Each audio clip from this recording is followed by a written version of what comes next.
आज भी कहा गया है, दो बातें कही गई है। पहली बात कही गई है कि आतंकवाद का धर्म नहीं होता। ये जो आतंकवाद का धर्म नहीं होता, ये तकिया कलाम है तुष्टीकरण का। ये आतंकवाद का धर्म नहीं होता, वो तमाम कांग्रेसी नेता कहते हैं जब आतंकवादी हमला होता है ताकि वो अपने वोट बैंक को साध सके और तुष्टीकरण की राजनीति को आगे बढ़ा सके।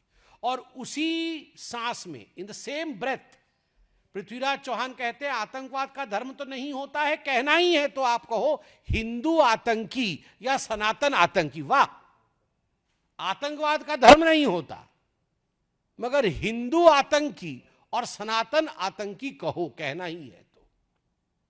आप याद करिए, सुशील कुमार शिंदे जी ने भगवा आतंकवाद कहा था उनके एक कॉन्क्लेव में, कांग्रेस पार्टी के एक बैठक में पहली बार भगवा आतंकवाद कहा था। और जब विगत वर्ष उनसे पूछा गया कि आपने सही किया या गलत किया भगवा आतंकवाद के शब्द का प्रयोग करके, तो सुशील कुमार शिंदे मुस्कुराते हुए कह रहे थे, मैंने अपने मन से नहीं किया, मुझे तो लगता है मैंने गलत किया, मगर जो आला कमान ने कहा, जो मुझे मेरी पार्टी ने कहा कि आप भगवा आतंकवाद सैफरन टेरर का प्रयोग करिए, मैंने वो प्रयोग किया। मतलब आला कमान कौन है? कांग्रेस पार्टी में आला कमान तो कोई और नहीं, एक ही आला कमान है, या यूं कहिए कमान में बहुत सारे आले हैं।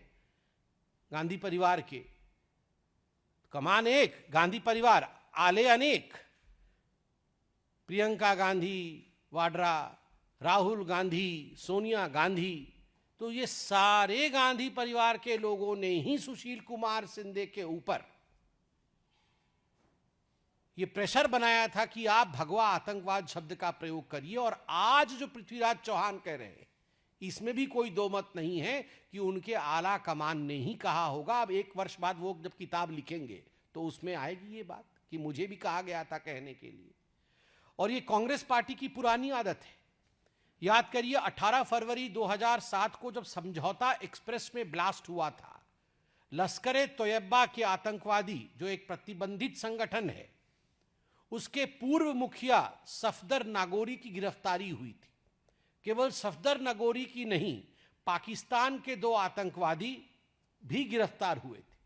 मगर इन सभी लोगों को कांग्रेस पार्टी ने 14 दिनों के अंदर, मात्र 14 दिनों के अंदर, और सफदर नागोरी एवं पाकिस्तान के वो 2 आतंकवादी मान गए थे कि हाँ हम ही हैं जिन्होंने बॉम्ब ब्लास्ट कराया था समझौता एक्सप्रेस में, उसके मानने के पश्चात, कन्फेशन के पश्चात भी मात्र 14 दिनों के अंदर छोड़ दिया गया। 2007 में हैदराबाद के मक्का मस्जिद बॉम्ब ब्लास्ट में भी पुख्ता सबूत थे कि हुजी इसमें इन्वॉल्व थी। 100 आतंकवादियों को गिरफ्तार भी किया गया था, मगर सभी को कांग्रेस पार्टी ने बाद में छोड़ दिया गया। ठीक उसी प्रकार की परिस्थिति 26/11 के समय भी हुई थी। 26/11 के समय, खैर राहुल गांधी पार्टी कर रहे थे ये अलग विषय है, मगर उनके नेता 26/11 आरएसएस की साजिश, दिग्विजय सिंह, इस प्रकार की किताब निकाल रहे थे।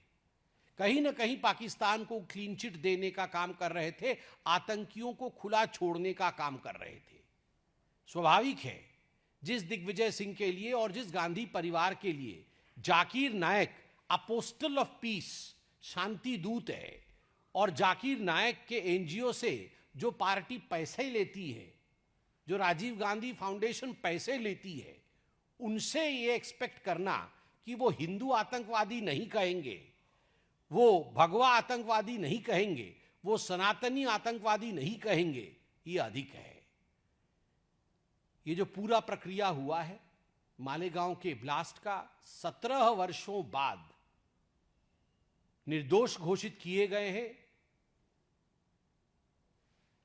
जो साथी निर्दोष घोषित किए गए हैं भारतवर्ष के, उनमें से एक सेना में है, उनमें से एक साध्वी है।